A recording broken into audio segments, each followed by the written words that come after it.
Welcome to the P1 Classical Mechanics lecture series. So this lecture is called P109.3. So what we are going to do is that we are going to do final two more problems to 109. Okay. So these problems are designed to instigate thinking from your side, right? So instigate the thinking capability with the basic principles. If you don't know the basics, then there is no point in having knowledge, deep vast knowledge about quantum mechanics or cosmological physics or anything like that. Okay, so basics is the foundation and you have to have the basic foundation. So the first problem, I'm going to do the first problem anyways. So the first problem is like this: you have a circular conical funnel. Okay, a conical funnel just like that. Okay, it's rotating around. Okay, and there is a ball. There's a ball like this and it is rotating around this funnel. Okay, so you can imagine that it is rotating around this funnel. Okay, and the things that I have is that the mass of the ball, and I have two balls, just say that I have two balls.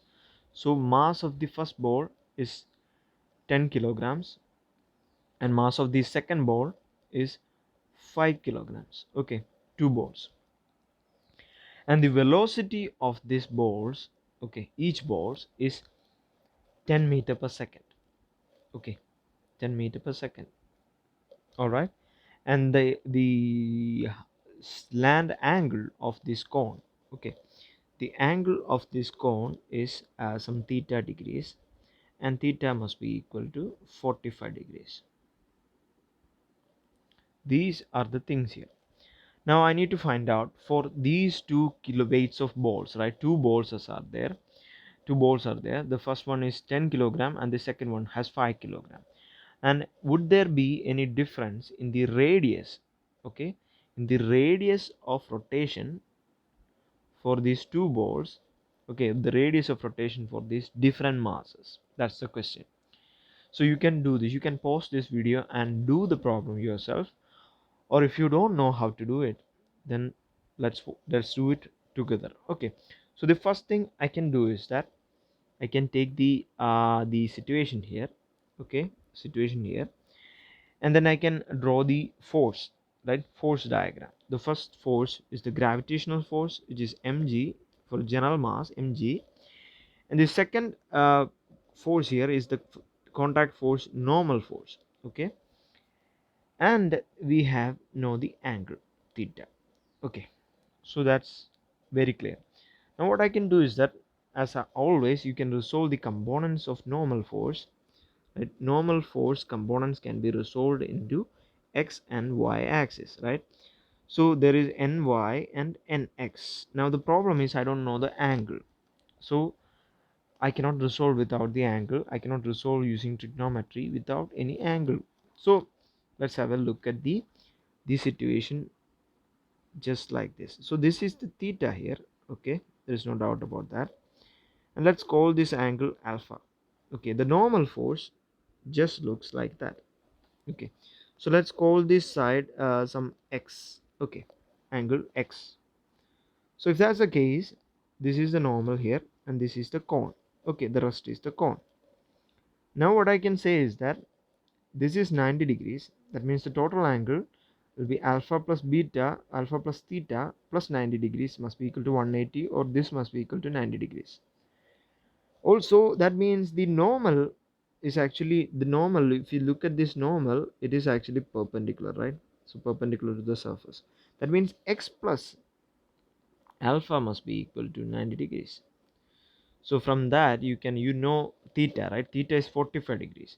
Now substitute theta here and you can find out that x must be equal to what? Theta. Okay, so if you substitute that, you find out that alpha is equal to, I'm going to do it anyways, so it's 45 degrees. Substitute theta value, you get alpha is equal to 45. Substitute that here and you get x is equal to 45 degrees. Okay, that's a general case, and for a general case x is equal to theta. We found that out. Now you can use that. we can use that in the case of resolution. We have nx and ny here, right? So if you have a triangle like this, right, and this theta, then the x component and y component here, so x component or nx here must be equal to the n, which is the what, the hypotenuse, and nx must be equal to what, n times what uh, okay, nx must be equal to n times, okay, let's have a look at the angle. So cos theta will be adjacent, which is nx by n, right?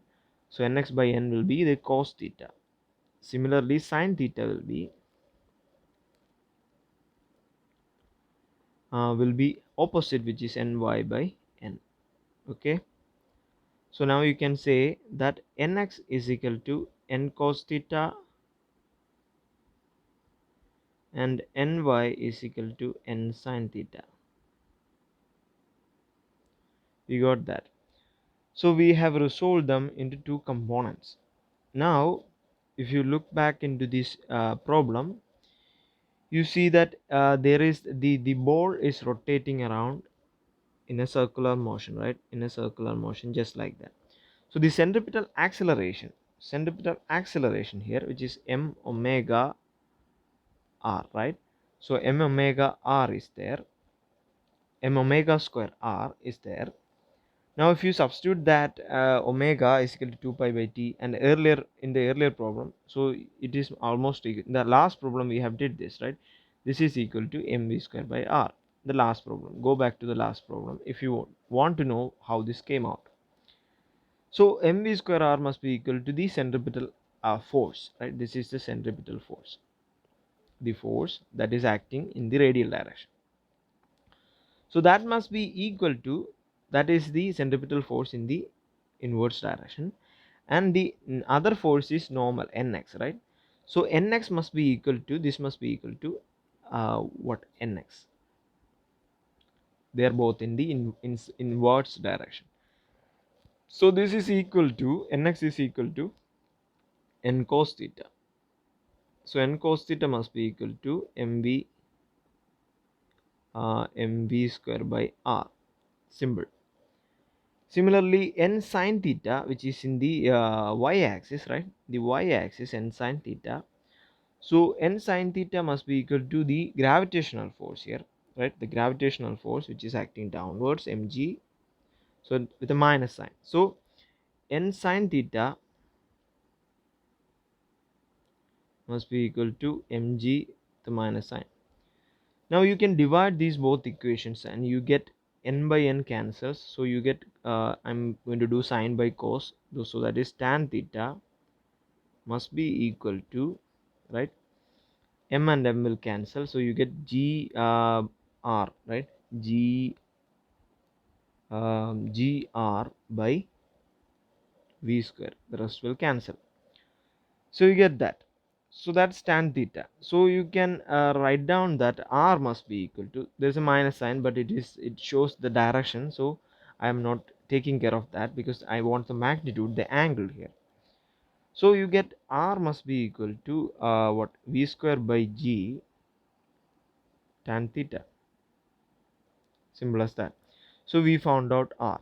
So if you look back, our question was what will be the radius for two masses, 10 kilograms and 5 kilograms, right? So two masses, what would be the radius? So now you can clearly understand that it is independent for two masses, right? So there is no mass in this equation.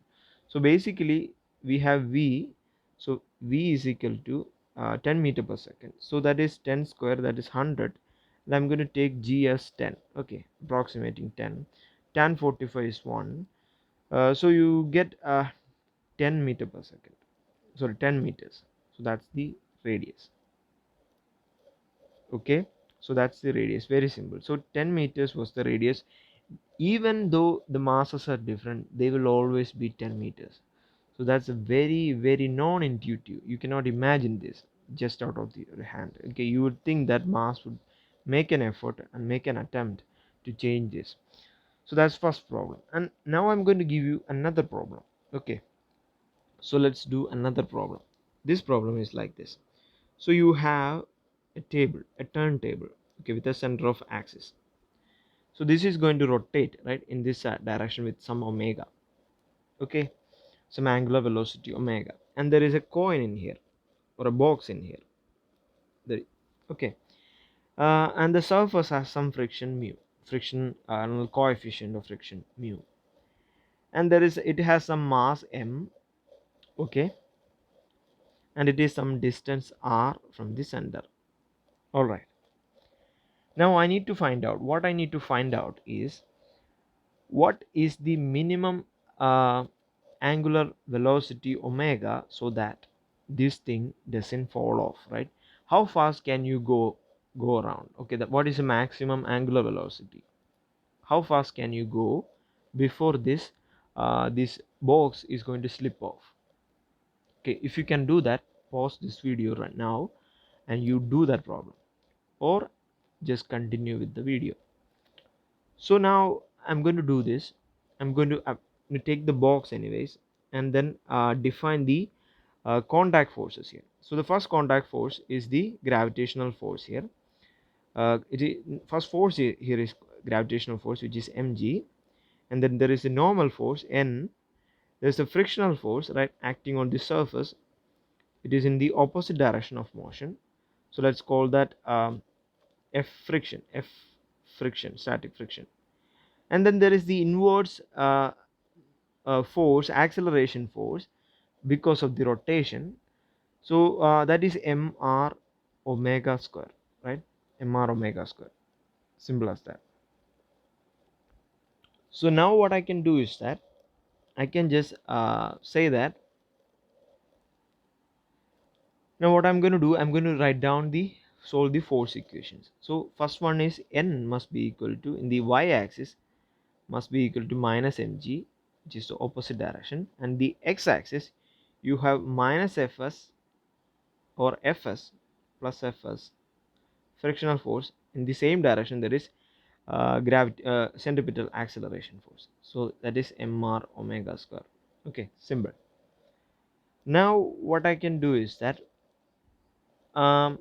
I can now friction is what? Friction fs is equal to normal times mu, right?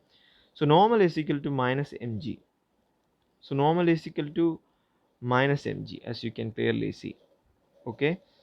So n must be equal to, so fs must be equal to mg with a minus sign times mu. Okay. Now substitute that back into this equation. Okay. So you get the fs, which is minus m mu mg must be equal to m r omega square.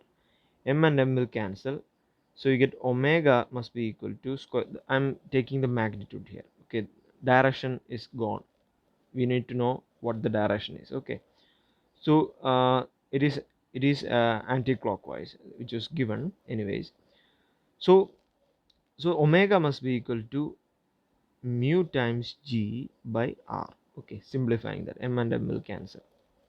So we found out the omega. So if you have a static friction, which is some half at times 10 g, and it so and the r is equal to say 1 meter, so r is equal to 1 meter,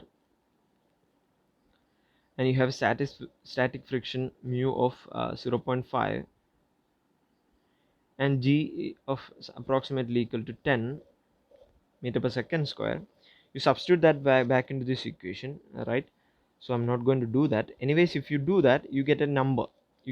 So you can clearly see that it depends inversely proportional to the radius, square root of radius, and it is directly proportional to friction. So how fast can you go, how fast can you rotate, is directly dependent on the frictional coefficient and the gravitational acceleration. If the higher the gravitational force, the stronger, the faster you can go.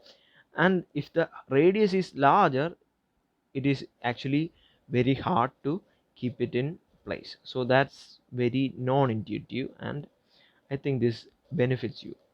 Anyways, I'm going to stop this lecture here. and did two problems, and give me your feedback, and please subscribe the channel.